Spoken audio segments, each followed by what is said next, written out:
Assalamualaikum warahmatullahi wabarakatuh. Ananda, selama pandemi ini, Ibu sadar banyak di antara kalian menggunakan sosial media untuk membagikan pengalaman Ananda. Nah, ketika Ananda menggunakan sosial media, Ananda pernah tidak mendengar, "Alah, banyak drama kamu," atau dalam konten lainnya? Nah, teks drama akan kita bahas pada materi ini dengan saya, Giga Ikhlas Kusuma. Teks drama dalam kompetensi dasar ini, yaitu yang pertama adalah menganalisis isi dan kebahasaan dalam drama yang dibaca dan ditonton. Tujuannya untuk apa? Tujuannya untuk agar Ananda dapat menganalisis isi drama yang dibaca atau disimak. Yang kedua adalah tujuannya untuk menganalisis kebahasaan dalam drama yang dibaca dan disimak. Kemudian ada juga mendemonstrasikan sebuah naskah drama dengan memperhatikan isi dan juga kebahasaan. Tujuannya untuk apa? Agar Ananda dapat memahami teknik dan langkah-langkah pementasan drama. Kemudian juga yang terpenting adalah mendemonstrasikan naskah drama dengan memperhatikan isi dan kebahasaan. Anandaku semua, perlu kita ketahui karena kita akan membahas drama, bahwa kita harus mengetahui apa itu sebenarnya drama. Apa sih itu drama? Drama adalah karakter rekaan atau berdasarkan khayalan si penulisnya. Kemudian, apa saja struktur drama? Ananda pasti sudah mengetahui karena kita sudah belajar dari kelas sebelumnya, dan kelas sebelumnya, yaitu ada 3. Kita ringkas menjadi orientasi, konflik, dan juga resolusi. Akan kita bahas satu persatu Ananda. Orientasi. Ananda pernah mendengar kata orientasi? Atau pernah mendengar kata MOS, masa orientasi siswa? Apa itu? Jika kita mengenal kata orientasi, berarti ada hubungannya dengan perkenalan. Maka orientasi dalam sebuah cerita menentukan aksi dalam waktu dan tempat, yaitu seperti memperkenalkan para tokoh atau menyatakan situasi dan mengajukan konflik. Kemudian, ketika orientasi, kita akan berlanjut ke komplikasi. Pernah Anda juga mendengar kata komplikasi?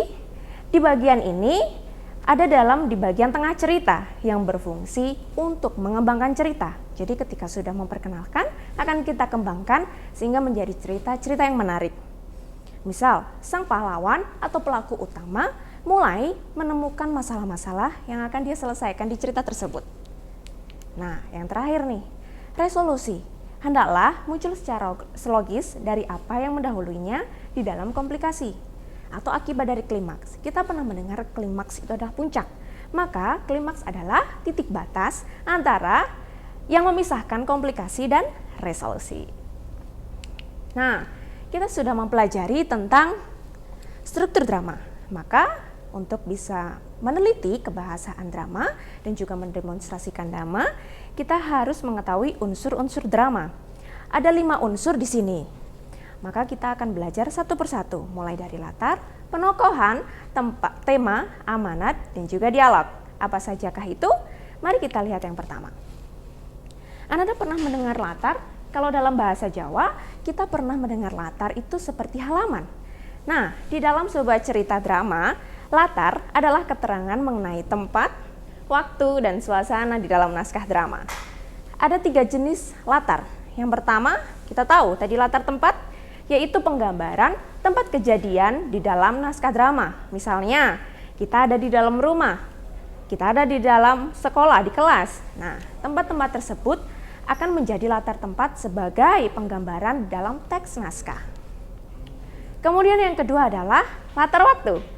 Kita sudah mengetahui apa itu latar, kemudian ditambah ada kata waktu, berarti berhubungan erat dengan adanya jam-jam. Penggambaran waktu kejadian dalam naskah drama. Misalnya, pada pagi hari tanggal 17 Agustus 1945. Ada penggambaran waktu di situ, ada pagi harinya dan juga ada tanggalnya. Kemudian adalah latar suasana atau budaya. Penggambaran suasana ataupun budaya yang melatar belakangi terjadinya peristiwa. Misal, kita sedang membicarakan tentang cerita zaman dulu, maka kita akan menggunakan budaya kita. Misal, ibu hidup di Jawa, berarti akan ibu gunakan budaya Jawa. Nah, dalam budaya Jawa, kita harus menjunjung tinggi sopan santun. Oke, yang kemudian penokohan. Dalam drama kita sudah mendapatkan latar, kita juga harus mendapatkan tokoh. Siapakah yang akan mengisi latar-latar tersebut kalau bukan tokoh? Maka akan kita bahas di penokohan. Ada 4 macam dalam tokoh ini. Yang pertama adalah tokoh gagal atau tokoh badut. Apakah itu? Tokoh yang mempunyai pendirian bertentangan dengan tokoh lain, berfungsi untuk menegaskan tokoh lain. Yang kedua adalah tokoh idaman, atau tokoh yang berperan sebagai pahlawan yang karakter gagah, berkeadilan, dan terpuji. Yang baik-baik nih biasanya. Kemudian yang ketiga adalah tokoh statis. Kita pernah mendengar kata statis? Kata statis berarti bersifat tetap ya. Jadi tokoh yang memiliki peran sama, tanpa perubahan, mulai dari awal hingga akhir. Kemudian ada tokoh yang berkembang. Nama juga dengan berkembang. Kalau Ananda pernah pernah mempelajari biologi, ada kata berkembang. Maka tokoh yang berkembang adalah tokoh yang memiliki perubahan dalam perkembangan cerita. Biasanya ditandai dengan awalnya baik, akhirnya buruk. Awalnya setia, akhirnya berkhianat. Oke, kemudian yang perlu Ibu tekankan dalam sebuah drama, kita harus memiliki pokok gagasan atau kita sebut dengan tema. Tema adalah gagasan yang menjalin struktur isi drama. Jadi dengan adanya tema ini, kita akan melihat pokok intinya itu ingin membicarakan apa sih. Gitu. Tema dalam drama menyangkut segala persoalan, baik itu berupa masalah kemanusiaan, kekuasaan, kasih sayang nih yang paling banyak ya, atau biasanya persahabatan, kemudian ada kecemburuan, dan sebagainya. Ananda bisa mencari literatur yang lain. Oke. Yang terakhir, dalam pementasan drama atau pembuatan naskah drama, kita perlu menggunakan amanat atau pesan. Untuk apa sih amanat atau pesan ini? Untuk menyampaikan apa sebenarnya tujuan si penulis ini. Sebenarnya apa nilainya dalam cerita tersebut. Pesan atau amanat merupakan ajaran moral didaktis yang disampaikan drama kepada pembaca atau penonton. Sehingga drama tersebut memiliki nilai yang ketika ditonton atau dinikmati oleh banyak orang itu tidak membosankan, ya. Oke, kita sudah membicara tentang amanat, penokohan, dan yang terakhir apa? Yang terakhir adalah dialog. Dalam drama, percakapan, dialog harus memenuhi 2 tuntutan. Kita tahu ya, dialog adalah percakapan 2 orang atau lebih. Jadi di dalam naskah drama harus ada percakapan. Yaitu adalah dialog harus turut menunjang gerak laku tokoh. Misal ada dialog yang menjelaskan tentang kegelisahan, berarti si tokoh harus menjelaskan tentang kegelisahannya berupa mimik, berupa gerak-gerik gitu. Yang kedua adalah dialog yang diucapkan di atas pentas lebih tajam dan tertib daripada ujaran sehari-hari. Misal kita minta uang kepada ibu harus pakai intonasi kan agar bisa mendapatkan uang. Bu minta uangnya dengan lebih memelas lagi, biasanya seperti itu. Nah, itulah yang perlu diperlukan ketika kita mengucapkan dialog. Oke Ananda, ketika kita sudah mengetahui unsur dalam drama, maka apa lagi yang akan kita pelajari? Yang pokok adalah kebahasaan dalam drama yang dibaca dan disimak. Yang pertama, ada konjungsi kronologis.